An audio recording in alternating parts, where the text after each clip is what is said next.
दोस्तों आज की वीडियो में हम लोग डिस्कस करेंगे सॉलिटरी रीपर के ऊपर 50 मोस्ट इम्पॉर्टेंट एमसीक्यूज़ को, क्वेश्चंस को। तो चलो शुरुआत करते हैं। ठीक है, सबसे पहले तो ये समझ लीजिएगा सॉलिटरी रीपर को किसने लिखा, विलियम बर्ड्सवर्थ ने। और टीजीटी और पीजीटी दोनों के लिए ये वीडियो बहुत ज़्यादा इम्पॉर्टेंट है। इसका फॉर्म क्या है, ये बैलेड और साथ ही साथ एक लिरिक भी है, यानी कि लिरिक होने के साथ साथ इसमें कुछ एलिमेंट जो हैं वो बैलेड के भी देखने को मिलते हैं। इसमें टोटल 4 स्टेंजा हैं और प्रत्येक स्टेंजा में 8 लाइनें हैं। इस पोएम में टोटल लाइनें जो हैं वो 32 लाइनें हैं और ये पब्लिश हुई है 1807 में। इतना क्लियर हो गया। ठीक है, और अगर एक चीज़ और सुन लीजिएगा, अगर आपको इस पोएम का टेक्स्ट पढ़ना है तो इससे प्रीवियस वीडियोज़ में हम इसकी पोएम को line by line, word by word पढ़ा चुके हैं और उसका लिंक मैं इस वीडियो के डिस्क्रिप्शन में दे दूंगा। और एक चीज़, इस वीडियो के डिस्क्रिप्शन में ही मैं एक टेलीग्राम, हमारा जो फ्री टेलीग्राम चैनल है जो नया बनाया है अभी, ठीक है, इसी वीडियो के डिस्क्रिप्शन में उसका भी लिंक दे देंगे, जिस पर आपको फ्री क्विज़ प्लस में वीडियोज़ और जितनी भी पीडीएफ वगैरह होती हैं, जो भी इम्पोर्टेंट स्टडी मटेरियल होता है, वो सब आपको टेलीग्राम से मिल जाएगा। अगर आप ज्वाइन करना चाहते हो तो इसके डिस्क्रिप्शन में लिंक दिया होगा, वहाँ से आप ज्वाइन कर सकते हो। इस वीडियो की भी पीडीएफ आपको वहीं मिल जाएगी। चलो शुरुआत करते हैं अब हम लोग।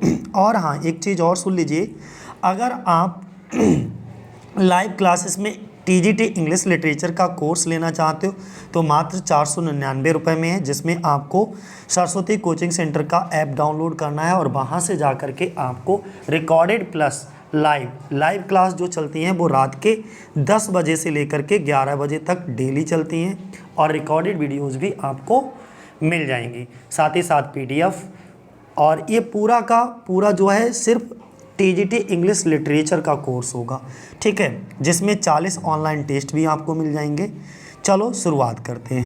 तो देखो इसके 50 मोस्ट इम्पॉर्टेंट क्वेश्चंस इस पोएम के कौन कौन से हैं। सबसे पहला क्वेश्चन है हमारा, what did the poet, what means क्या डिड द पोइट, कवि ने रिक्वेस्ट किया, अनुरोध किया हिज लिसनर्स, अपने श्रोताओं से। यानी कि ये जो पोइट विलियम बर्ड्सवर्थ हैं वो सुनने वालों से क्या रिक्वेस्ट करते हैं, क्या प्रार्थना करते हैं, किस तरीके का अनुरोध करते हैं। तो देखिएगा आंसर में टू बिहोल्ड करने के लिए कहते हैं। बिहोल्ड का मतलब होता है देखना, और किसकी ओर, अ यंग मैडन, एक युवा लड़की की ओर देखने के लिए कहते हैं। और वो युवा लड़की क्या कर रही है, रीपिंग, काट रही है, एंड सिंगिंग, गा रही है, टू हर सेल्फ, स्वयं में। यानी कि वो लड़की खेत में अकेले ही फसल को काट रही है और गा रही है। तो उस अकेली लड़की को फसल काटते हुए और उसके द्वारा जो गाना गाया जा रहा है, गीत गाया जा रहा है, उसको सुनने के लिए वो क्या करते हैं, रिक्वेस्ट करते हैं। किससे, लिसनर से। अगला क्वेश्चन देखो, हाउ मैनी लाइन्स, कितनी लाइन्स आर देयर हैं इन द पोएम, इस कविता में। ये जो सॉलिटरी रीपर कविता है, इस कविता में टोटल लाइनें कितनी हैं, तो टोटल लाइनें 32 हैं। एक चीज़ और यहाँ पर ध्यान रखना, जब टोटल लाइनों की बात आ गई तो इसमें टोटल स्टेंजा कितनी हैं, 4, और प्रत्येक स्टेंजा में कितनी लाइनें हैं, 8। ठीक है, और इस तरीके से 8 चौक 32, टोटल लाइनें पोएम में कितनी हो गई, 32। तीसरा, इन विच स्टेंजा, कौन से स्टेंजा में ऑफ द पोएम, कविता के दी टू, यहाँ पे एक शब्द रह गया, 2 वर्ड्स लिखा हुआ होना चाहिए था, 2 वर्ड्स, 2 शब्द, 2 चिड़ियों का जिक्र हुआ है। और 2 चिड़ियाँ वो कौन कौन सी हैं, 2 वर्ड्स, एक नाइटिंगेल का जिक्र हुआ है और दूसरा कुकू का। जो हमने पोएम पढ़ाई थी उसके सेकेंड स्टेंजा में जब आप जाओगे तो शुरुआत ही होती है नाइटिंगेल से, no nightingale did ever chant. Okay, इस तरीके से इस स्टेंजा की क्या होती है, शुरुआत होती है। तो इस स्टेंजा में 2 चिड़ियों का जिक्र किया गया है, 2 वर्ड्स का जिक्र किया गया है। पहली वर्ड है नाइटिंगेल और दूसरी वर्ड है कुकू। ठीक है, तो कौन से स्टेंजा में, सेकेंड स्टेंजा में। अगला, विच स्टेंजा, कौन से स्टेंजा में डिस्क्राइब किया गया है। Okay, describe the effect, effect यहाँ पे ये भी रह गया, देखो थोड़ी सी मिस्टेक हो ही जाती हैं टाइपिंग में।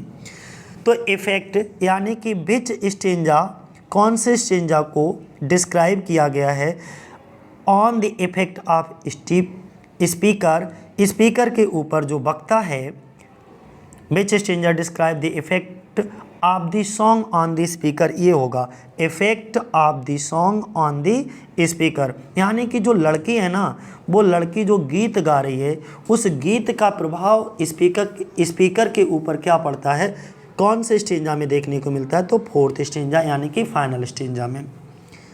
अगला 5वां क्वेश्चन हमारा कौन सा है, इन विच पोएम, कौन सी पोएम में solitary reaper, in the poem यानी कि कविता, और कौन सी कविता सॉलिटरी रीपर में, who is singing a song, गीत को कौन गा रहा है, तो गीत को एक हाईलैंड गर्ल गा रही है। कौन गा रहा है, अ हाईलैंड गर्ल। देखो स्कॉटलैंड के टूर पर विलियम वर्ड्सवर्थ गए थे, तो जो स्कॉटलैंड है ना, वो 2 सीनिक क्षेत्रों में डिवाइड है, एक को हाईलैंड बोलता है और दूसरे को हम क्या बोलते हैं, लोलैंड बोलते हैं। लोलैंड समतल भूमि को कहा जाता है और हाईलैंड ऐसा क्षेत्र जहाँ पर पहाड़ी इलाका हो, यानी कि हिल्स वगैरह पाई जाएं। तो एक हाईलैंड गर्ल होती है, वहीं खेत में वो अपनी फसल को काट रही होती है और साथ ही साथ में क्या कर रही होती है, एक गीत को गुनगुना रही होती है। 6 नंबर का क्वेश्चन देखिए, दी स्पीकर कंपेयर्स, तुलना करते हैं, दी गर्ल्स, लड़की के सिंगिंग गाने को, टू, किससे तुलना करते हैं, तो जो सेकेंड स्टेंजा में 2 चिड़ियाँ यानी कि 2 बर्ड्स का जिक्र किया गया, वो दोनों बर्ड कौन कौन सी हैं, नंबर 1 नाइटिंगेल और दूसरा कुक्कू, यानी कि उस लड़की के गीत की तुलना, गाने की तुलना जो है वो नाइटिंगेल और कुक्कू से की गई है। 7वां question, what is the genre of the poem the solitary reaper, solitary reaper क्या है, तो ये एक बैलड है और साथ ही साथ लिरिक भी है, ठीक है, लिरिक पोएम भी कहते हैं। 8वां क्वेश्चन देखो, who compose the poem solitary reaper, solitary reaper को किसने कंपोज किया भाई, तो विलियम वर्ड्सवर्थ के द्वारा इसको कंपोज किया गया है। Main was the poem, main means कब वाज द पोएम, एक कविता, सॉलिटरी रीपर रिटेन, अच्छा ये लिखी कब गई, तो ये पोएम जो है वो लिखी गई है 5 नवंबर 1805 को, और when was the poem solitary reaper publish, लेकिन ये पब्लिश कब हुई थी, तो इन पोएम्स इन 2 वॉल्यूम्स में, इसको पोएम्स इन 2 वॉल्यूम्स में क्या कराया गया, इसको पब्लिश करवाया गया। ये क्या था, विलियम वर्ड्सवर्थ का एक पोएटिक कलेक्शन था जो कि 1807 में आया, ठीक है। नेक्स्ट 11 नंबर पे देखो, how many stanzas are there in the poem, इस पोएम में टोटल कितने स्टेंजा हैं, तो इस पोएम में टोटल 8 स्टेंजा हैं और प्रत्येक स्टेंजा में कितनी लाइनें हैं, माफ़ करिएगा, इस पोएम में टोटल कितनी 4 स्टेंजा हैं और प्रत्येक स्टेंजा में कितनी लाइनें हैं, 8 लाइनें हैं, यानी कि 8 लाइनों के स्टेंजा को हम क्या कहते हैं, ऑक्टेव कहते हैं, ये भी ध्यान रखना। फिर देखो, इन विच स्टेंजा, कौन से stanza from the poem is written, ये जो पोएम है, कौन सी पोएम की बात कर रहा हूँ मैं, सॉलिटरी रीपर की बात कर रहा हूँ। ये जो पोएम सॉलिटरी रीपर है वो कौन से स्टेंजा फॉर्म में लिखी गई है, तो इसमें टेट्रामीटर का यूज किया गया है। कौन से स्टेंजा फॉर्म में, tetrameter. What is the rhyming scheme of the poem, और इस पोएम की भाई राइमिंग स्कीम क्या है, तो AB double C double D, ध्यान रखना, AB double C double D। Next, was the speaker, was means क्या, the speaker able to understand the words, जो स्पीकर का मतलब वक्ता, यानी कि जो बोलने वाला है, जो नरेट कर रहा है कहानी को, उसके लिए बोला गया है। एबल टू, सक्षम है, अंडरस्टैंड, समझने के लिए, दी वर्ड्स, शब्दों को, और किसके शब्दों को समझने में सक्षम है, आप दी सॉलिटरी रीपर सॉन्ग, जो अकेली उस खेत में लड़की गा रही है ना, हाईलैंड की, वो लड़की कौन सा गीत गा रही है, क्या वह जो विलियम वर्ड्सवर्थ वहाँ से पास से होकर के गुजर करके जा रहे हैं, क्या विलियम वर्ड्सवर्थ उसके गीत को समझने में सक्षम है, क्या विलियम वर्ड्सवर्थ को उस लड़की का गीत समझ में आ रहा है, बिल्कुल नहीं, गैलिक लैंग्वेज बताया गया है। तो the words of the reapers, काटने वाले का जो गीत है और गीत के जो शब्द हैं, are incomprehensible to the speaker, यानी कि वो समझ में नहीं आ रहे हैं, वो बिल्कुल भी किसी भी तरीके से उनको नहीं समझ पा रहा है, कौन, स्पीकर। अगला 15 नंबर का क्वेश्चन देखो, what is the main function of this poem. ये जो पोएम है सॉलिटरी रीपर, इसका मेन फंक्शन क्या है? तो इसका मेन फंक्शन है टू प्रेज, प्रशंसा करना, the beauty of music, music संगीत की सुंदरता की प्रशंसा करना, एंड फ्लूड एक्सेसिव ब्यूटी, और किसकी प्रशंसा करना? जो एक्सेसिव ब्यूटी है उसकी प्रशंसा करना। अगला क्वेश्चन देखो, नाइटिंगल सिंग्स फॉर, नाइटिंगल किसके लिए गीत गाती है? तो जो बेरी बैंड्स ऑफ ट्रैवलर्स होते हैं, यानी कि जो थके हुए यात्रियों का जो ग्रुप होता है, तो उनको राहत प्रदान के लिए वेलकम नोट यानी कि स्वागत गीत कौन गाता है? नाइटिंगल गाती है। और कुक्कू कब गाती है? तो in the season of spring, जो स्प्रिंग का सीजन होता है उसमें कौन गाता है? कुक्कू गाती है। तो दोनों का ध्यान रखना। फिर मैं रिपीट कर देता हूँ, स्प्रिंग सीजन में कौन गाता है? कुक्कू गाती है। और नाइटिंगल किसके लिए गाती है? अ बेरी बैंड्स ऑफ ट्रैवलर्स, जो रेगिस्तान में जो है ट्रैवलर्स जाते हैं, घूमने के लिए जाते हैं, जो थक जाते हैं, तो उनके स्वागत गीत के लिए कौन? नाइटिंगल गाती है। तब वहीं पर तो कंपैरिजन करते हैं विलियम वर्ड्सवर्थ कि नाइटिंगल और कुक्कू भी उस लड़की जितना सुंदर नहीं गा सकते जितना कि वो जो खेत में हाईलैंड गर्ल है, मैडन, ओके, यंग मैडन है, जितना सुंदर वो गा रही है। अगला क्वेश्चन देखो 18 नंबर पे, इन विच लैंग्वेज, कौन सी लैंग्वेज में बाद द हाईलैंड गर्ल, भाई जो highland girl solitary reaper singing गा रही है वो कौन सी लैंग्वेज में गा रही? In Gaelic language of Scotland, Scotland की गैलिक लैंग्वेज। और ये गैलिक लैंग्वेज स्कॉटलैंड के विलियम वर्ड्सवर्थ को बिल्कुल भी समझ नहीं आ रही थी। ठीक है।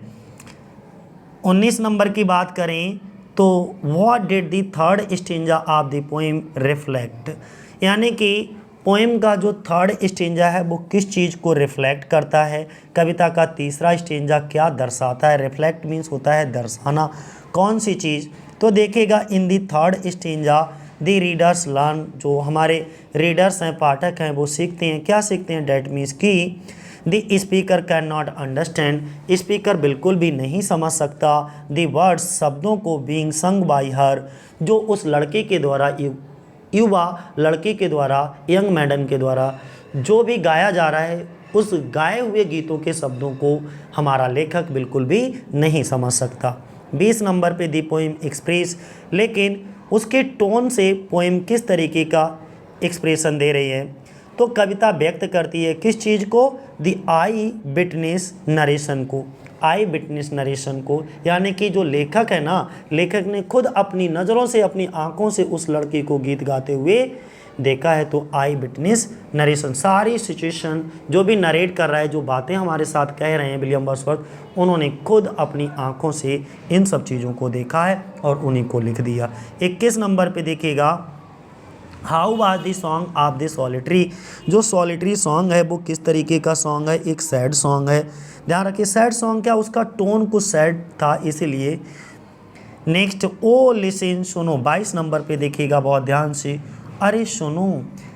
फिर क्या करते हैं? फॉर दी बेल, बेल का, बेल प्रोफाउंड का मतलब गहरी घाटी में जो बहता चला जा रहा है, इज ओवरफ्लोइंग, बहती चली जा रही है, ओवरफ्लो होती चली जा रही है। क्या?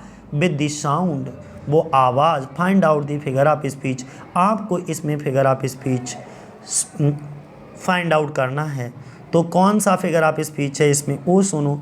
एक तो देखो एसोनेंस आपको दिखाई देगा इसमें, कौन सा? एसोनेंस, क्योंकि ओ शब्द की आवृत्ति बार बार हो रही है। ठीक है। और दूसरा, ओ लिसन, सुनो, अपॉस्ट्रॉफी भी, एड्रेसिंग भी किया जा रहा है। ठीक है। नेक्स्ट 23 नंबर पे देखो, अ वॉइस सो थ्रिलिंग, उसकी जो आवाज़ है ना वो बहुत ज़्यादा थ्रिलिंग थी। थ्रिलिंग का मतलब रोमांचित थी, यानी कि उस लड़की की आवाज़ इतनी रोमांचकारी थी।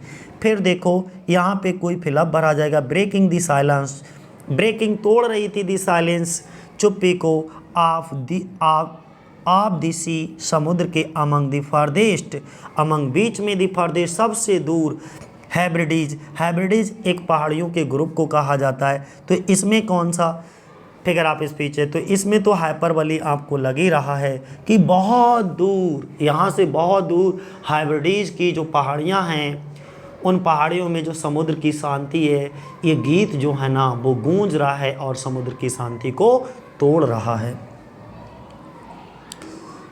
बिहोल्ड हर, उसे देखो। किसे देखो? ये कविता की शुरुआती लाइनें हैं, ध्यान रखना। फर्स्ट स्टेंजा की सबसे जो फर्स्ट स्टेंजा है, पहले स्टेंजा की पहली लाइन देखिएगा। बिहोल्ड हर, उसको देखो। किसको देखो? उस लड़की को देखो जो कि सिंगल है, अकेली है। कहाँ? इन दी फील्ड, खेतों में। योन, वहाँ देखो, उधर देखो। सॉलिटरी, बिल्कुल अकेली है। हाईलैंड लेस, हाईलैंड, हाईलैंड का मतलब होता है, हमने बताया ना कि और जो स्कॉटलैंड है वो दो क्षेत्रों में डिवाइड है, हाईलैंड और लोलैंड में। हाईलैंड जो है वो क्या होता है, एक हिल एरिया दिखाया जाता है, पहाड़ी इलाका होता है, और लोलैंड समतल जगह के लिए बोला गया है। तो हाईलैंड, लेस मीन्स होता है लड़की, और लेस का अपोजिट होता है lad. Find out the figure of speech, आपको सिर्फ इसमें फिगर ऑफ स्पीच को फाइंड आउट करना है। तो इसमें कौन सा फिगर ऑफ स्पीच होगा? अपॉस्ट्रॉफी। कौन सा? अपॉस्ट्रॉफी। अगला, no nightingale did ever chant, ये दूसरे स्टेंजा की पहली लाइन है और मोस्ट इंपॉर्टेंट लाइन है, कहीं पर अभी अपने दिल और दिमाग में बसा लीजिए। No nightingale did ever chant, यानी कि ये चाउंट लिखा हुआ है लेकिन चैंट, चैंटिंग का मतलब होता है चिरपिंग करना, चहचहाना, जाप करना, ये सब होता है। कोई भी नाइटिंगल, नाइटिंगल क्या है? एक सिंगिंग बर्ड है, एक गाने वाली चिड़िया का नाम है नाइटिंगल और कुक्कू। इसी पैराग्राम में इनका जिक्र होता है, दोनों चिड़ियाओं का। No nightingale did ever chant more welcome note, नहीं गा सकती more welcome note. Welcome note क्या होता है? स्वागत गीत के लिए कहते हैं welcome note. To weary bands of travellers, to weary band, थके हुए ग्रुप को, ऑफ ट्रैवलर्स, यात्रियों का जो थका हुआ ग्रुप आता है, ऑफ सम सैडी हाउंट। ओके, कहाँ? सम सैडी हाउंट में। सम सैडी हाउंट का मतलब होता है सम मीन्स कुछ, सैडी मीन्स छायादार, हाउंट मीन्स अड्डा या शरण स्थल में यात्रियों के जो थके हुए बैंड यानी कि ग्रुप के लिए अधिक स्वागत जो गीत गाते हैं, वो किसी भी कोकिला या किसी भी नाइटिंगल या कुक्कू कभी उतना अच्छा नहीं गा सकती जितना अच्छा कौन? वो लड़की हाईलैंड लेस गा सकती है। तो इसमें कौन सा फिगर ऑफ स्पीच यूज हुआ है? तो इसमें भी उन्होंने इमेजरी का यूज किया है। किसका? इमेजरी। 26 नंबर देखो, what is the mean of the word less. Less word का मीनिंग क्या है? लेस का मतलब होता है गर्ल, और अगर कहीं लैड लिखा होता तो लैड का मतलब होता है boy. What is the mean of the word vale profound, यहाँ पे एक शब्द आया बेल प्रोफाउंड। बेल प्रोफाउंड का मीनिंग क्या है? डीप वैली, गहरी घाटी के लिए बेल प्रोफाउंड कहा जाता है। 28 नंबर पे देखो, बोले दी होल वैली, पूरी की पूरी वैली इज ओवरफ्लोइंग विद, काहे से ओवरफ्लो हो रही है? तो the song of the highland girl, जो वो लड़की है ना हाईलैंड की, मैडन गर्ल, ठीक है, यंग मैडन, वो अपने खेतों में जो अकेली गा भी रही है और अकेली फसल को काट रही है, अकेली फसल को बांध रही है, उसकी बात हो रही है। तो हाईलैंड गर्ल का जो गीत है ना, वो पूरी की पूरी वैली में क्या हो रहा है? ओवरफ्लो हो रहा है, गूंज रहा है, ठीक है। अगला देखो 29 नंबर पे, माउंटेड का मतलब क्या होता है? माउंटेड का मतलब होता है ऊपर की ओर चढ़ना। तो to climb up, to climb up यानी कि ऊपर की ओर चढ़ना। 30 नंबर पे देखिएगा, and sings a melancholy strain, and sings, और वो गा रही थी, अ मलंकली, दुखी, स्ट्रेन मीन्स गीत, एक दुख भरा गीत गा रही थी। Find out the figure of speech, इसमें भाई आपको figure of speech find out करना है। तो इसमें फिगर ऑफ स्पीच एलिट्रेशन देखो, हो सकता है एक यस यहाँ पर भी आ गया है और यस वर्ड की रिपीटेशन यहाँ पर भी हो रहा है। अगला देखो, why does the poet ask, why means क्यों, डज द पोइट आस्क पूछता है, द पेसर्स बाई यात्रियों से, यानी कि जो वहाँ से गुजरते हुए यात्री हैं, पेसर्स बाई हैं, टू स्टॉप रुकने के लिए, आर जेंटली पास या धीरे धीरे गुजर जाने के लिए। तो ऐसा वो इसलिए बोलता है जिससे कि जो लड़की अपने खेतों में फसल को काट रही है और साथ ही साथ गुनगुना रही है ये गीत, तो कवि कहता है या तो आप उस लड़की के द्वारा गाए गए गीत को ध्यान से शांतिपूर्वक खड़े होकर के यहाँ पर सुनो, और अगर आप उसके गीत को सुनना नहीं चाहते तो तुम चुपचाप यहाँ पे जेंटली पास हो जाओ, यानी कि चुपचाप यहाँ से चले जाओ, निकल जाओ। तो सो डैट, ताकि the girl should not be disturb, उसने लेखक ने ऐसा इसलिए कहा पेशर्सबाई से, राहगीरों से, पेशरबाई का मतलब होता है राहगीरों से, कि या तो आप यहाँ रुक जाओ या आप यहाँ से चलते बनो, चुपचाप यहाँ से निकल जाओ, खिसक लो। वो इसलिए सो डैट, ताकि वो लड़की शुड नॉट बी डिस्टर्ब, कि वो डिस्टर्ब ना हो, एंड स्टॉप सिंगिंग, और इन लोग डिस्टर्ब होकर के कहीं ऐसा ना हो कि वो अपने गीत को गाना बंद कर दे। अभी तो वो अपने मस्ती में गाई जा रही है। आगे देखो, what is the poet's reaction, कवि का क्या रिएक्शन होता है to the song of the highland girl, जो हाईलैंड लैस होती है जब वो गीत गाती है तो उस पे कवि का क्या रिएक्शन होता है। फिर से यहाँ पर लड़की के गीत पर कवि की प्रतिक्रिया बताना है आपको, ठीक है। तो देखते हैं, the poet is fascinated by the song of the highland girl. अब यहाँ पे फैसिनेटेड का मतलब क्या है ये आप कहीं पर लिख लीजिएगा। फैसिनेटेड का मतलब होता है आकर्षित हो जाना, यानी कि हाईलैंड गर्ल की लड़की जो थी उसके गीत की ओर कभी क्या हो गए, मोहित हो जाते हैं, कभी आकर्षित हो जाते हैं, कभी जो हैं वो उसके गीत को सुन करके, सुरीली आवाज़ को सुन करके उसकी ओर खींचे चले जाते हैं, मंत्र मुग्ध होकर के उसके गीत को सुनने लगते हैं, ये भी कह सकते हो। और 33 नंबर पे देखिएगा, सम सैडी हाउंड का यहाँ पे मतलब क्या है। सम सैडी हाउंड, सम मीन्स कुछ, सैडी मीन्स छायादार, हाउंड मीन्स अड्डा या ठहरने की जगह। मान लो आप चलते चलते कहीं यात्रा पे जा रहे हो और चलते चलते थक गए तो आप कहीं पर थोड़ा विश्राम करने की जगह तलाशोगे, तो वही विश्राम करने की जगह क्या कहलाती है, सैडी हाउंड कहलाती है, ठीक है। इसका मतलब क्या हुआ, इट मीन्स, इसका मतलब है a grove of trees in an oasis. इसका अर्थ ये है कि ओएसिस में पेड़ों का जो उपवन नहीं होता है, ओएसिस में ग्रूव का मतलब गार्डन कह सकते हो, पेड़ों का झुंड कह सकते हो, कई सारे पेड़ हों और उनकी छाया के नीचे जाकर के आराम करने लगना या सस्ताने लगना, ठीक है। इसका मतलब ये है बस। 34 नंबर पे देखिएगा, हाउ मीन्स कैसे, डू द टायर्ड मीन्स थके हुए, ट्रैवलर्स मीन्स यात्री रिस्पॉन्ड करते हैं to the song of the nightingale, जो थके हुए यात्री नाइटिंगेल के गीत का स्वागत करते हैं, यानी कि किस तरीके से, तो द टायर्ड ट्रैवलर्स, थके हुए यात्री, वेलकम, उनका स्वागत किया जाता है the song of the nightingales, किसके द्वारा, नाइटिंगेल के गीत के द्वारा।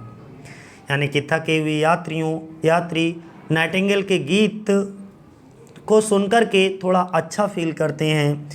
नेक्स्ट 35 नंबर पे देख लीजिएगा क्या कहानी है। बोले, what does the speaker wish to know, जो स्पीकर है, वक्ता है, वो चाहता है टू नो, जानना, अबाउट, बारे में, सॉलिटरी रीपर्स सॉन्ग, वह सॉलिटरी रीपर जो अकेली लड़की थी हाईलैंड की, उस लड़की वो जो गीत गा रही थी उस गीत के बारे में विलियम वर्ड्सवर्थ क्या जानना चाहते हैं, तो द थीम, यानी कि उसकी विषय वस्तु, वो किस थीम पे गा रही है उस थीम को जानना चाहते हैं। सॉलिटरी रीपर सॉन्ग, जो उस सॉलिटरी रीपर के द्वारा, उस अकेली लड़की के द्वारा उस खेत में गाया जा रहा है। अब आपको समझ आ गया होगा, यहाँ से आपको क्लियर हो रहा होगा कि ये थीम क्यों जाना, अपने आप आइडिया नहीं लगा सकते थे, नहीं, क्योंकि इनको उसकी गैलिक लैंग्वेज समझ नहीं आ रही थी, इसीलिए इन्हें पता नहीं चल पा रहा था कि आखिर इस सॉन्ग जो है वो किस विषय वस्तु पर आधारित है, इसकी थीम क्या है, ये किस घटना को बयां कर रहा है। अगला देखो 36 number, what does the plaintiff numbers means, यहाँ पे आपको इसका मतलब बताना है कि प्लेंटिव नंबर्स का मतलब क्या होता है, सैड सॉन्ग होता है, एक दुखी गीत। 37 नंबर पे देखिएगा, what does the word perhaps show, तो इट शोज, ये दिखाता है डेट की द पोइट मेक्स गैसेस, कभी जो है वो गैस करते हैं, अनुमान लगाते हैं अबाउट बारे में the theme of the solitary reaper song, यानी कि सॉलिटरी रीपर के गीत जो गा रही होती है सिर्फ उसका एक अंदाज़ा लगाते हैं। ठीक है, उन्हें क्लियर नहीं पता होता है कि वो किस विषय वस्तु पर गा रहे हैं, बस एक अंदाज़ा लगा करके कह देते हैं। हो सकता है ये किसी पुरानी युद्ध जो हुआ हो उसको, युद्ध को याद करके गा रही हो, या इसका कोई पर्सनल कोई दुख हो सकता है उसको याद करके ये गा रही हो। ठीक है, 38 नंबर क्वेश्चन देखो, what does the poet want, चाहते हैं टू कन्वे करना, हमारे साथ शेयर करना चाहते हैं, हमसे कहना चाहते हैं in the following line, following line में, और वो लाइन्स कौन सी हैं, ए वाली, सम नेचुरल सारो लॉस और pain that has been and may be again, कुछ नेचुरल प्राकृतिक आपदा हो सकती है, कोई हानि लॉस हो सकता है, या पेन कोई दर्द हो सकता है, डेट हैज़ बीन यानी कि जो हो गया है, या मे बी अगेन या आगे इन फ्यूचर होने वाला है। हो ये जो लड़की है ना वो इन्हीं सब चीज़ों के बारे में गीत गा रही है।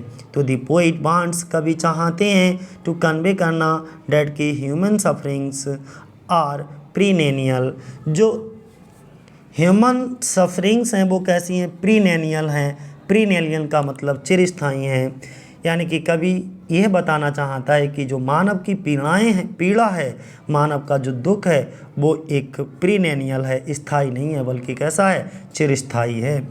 ह्यूमन ले का मतलब क्या है, यहाँ पे इम्पॉर्टेंट है, इसका मतलब होता है एन ऑर्डिनरी सॉन्ग, एक साधारण सा गीत।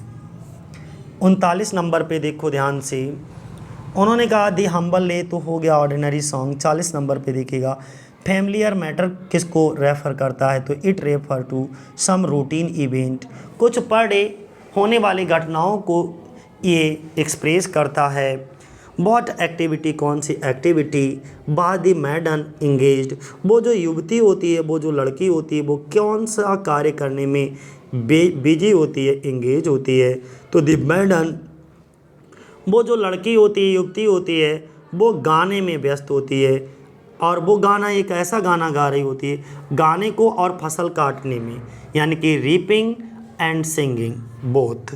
ठीक है, सिंगिंग, और वो ऐसा गीत गा रही होती है, ऐसा महसूस होता है जैसे उसका गाया जाने वाला गीत नेवर एंडिंग सॉन्ग कभी भी समाप्त नहीं होगा।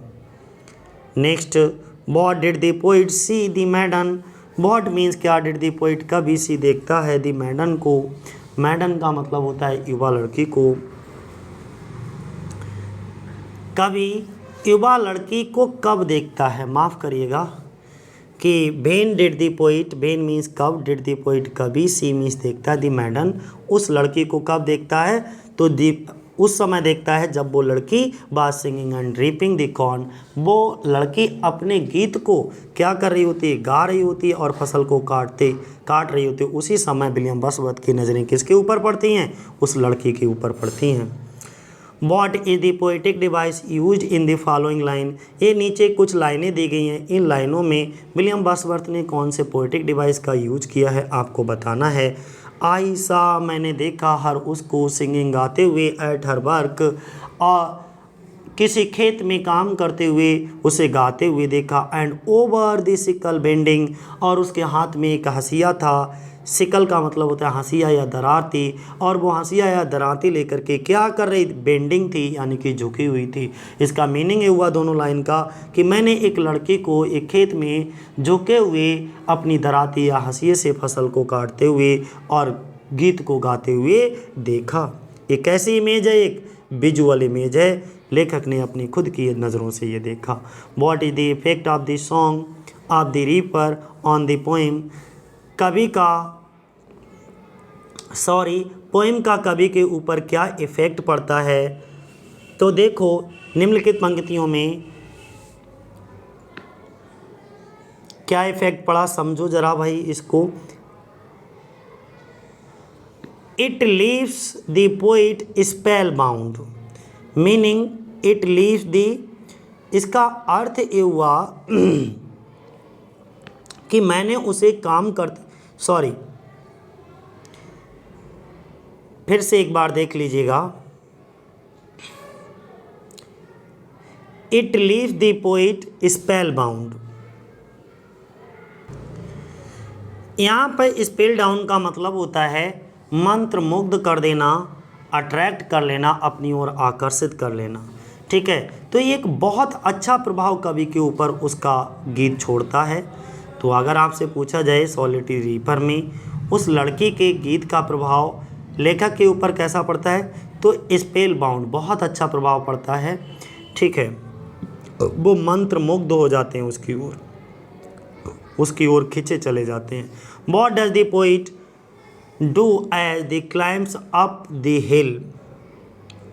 पहाड़ पर चढ़ते समय कवि क्या करता है, तो वह गाना सुनता चला जाता है। जहाँ तक उसके कानों में उस लड़की की आवाज़ सुनाई देती है, वहाँ तक वह उस लड़की की आवाज़ को सुनते हुए ऊपर माउंटेन की ओर चढ़ता हुआ चला जाता है। He goes on listening to the song, वह चलता चला जाता है सुनते हुए किसको, to the song of the highland girl, उस छोटी हाईलैंड गर्ल की लड़की के गीत को सुनते हुए ऊपर चढ़ जाता है।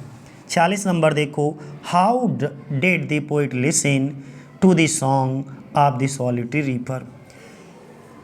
इसका मीनिंग ये हुआ कि कवि ने सॉलिटरी रीपर जो थी उसके गीत को कैसे सुना, तो ही स्टूड, वो खड़ा हो गया, मोशनलेस, एकदम शांत, गति रहित। मोशनलेस का मतलब बिना गति के, एकदम चुपचाप वहीं पे खड़ा हो गया और listen to her song quietly, और उसके गीत को चुपचाप से क्वाइटली एकदम शांति से सुनने लगा। 47 नंबर देखो, what does the word she refer in the first line. पहली लाइन में सी किसको रेफर करता है, तो सी रेफर करता है किसको, हाईलैंड गर्ल के लिए, यानी कि उस पहाड़ी इलाके में रहने वाली लड़की के लिए। अगला, how is the solitary reaper song in comparison. How means कैसे द सॉलिटरी रीपर सॉन्ग गीत इन कंपेरिजन तुलना में आप द ककू सॉन्ग और नाइटिंगेल सॉन्ग। कोयल के गीत और कोकिला के गीत, कोयल के गीत और कोकिला के गीत की तुलना में सॉलिटरी रीपर का गीत कैसा है, तो देखो सॉलिटरी रीपर का गीत अच्छा ही है। तो the solitary reaper song is sweeter, अधिक अच्छे से गाया, than the cuckoos and nightingale song, यानी कि सॉलिटरी रीपर का जो गीत है वो कोयल और कोकिला के गीत से कहीं अधिक मीठा था, कहीं ज़्यादा बढ़िया और मेलोडियस था। इसके बाद 49 नंबर पे देखो, breaking the silence of the sea, find out the figure of speech. इसमें भी एलिट्रेशन है, और एलिट्रेशन में भी किसका रिपीटेशन हुआ है, सी एस शब्द का। अगला, where does the solitary reaper take place. Solitary reaper का बैकग्राउंड कहाँ का है, तो स्कॉटलैंड का है। कहाँ का है, स्कॉटलैंड। तो साथियों ये थे हमारे top 50 questions of solitary reaper. ठीक है, तो आज के लिए इतना ही। जय हिंद, जय भारत साथियों।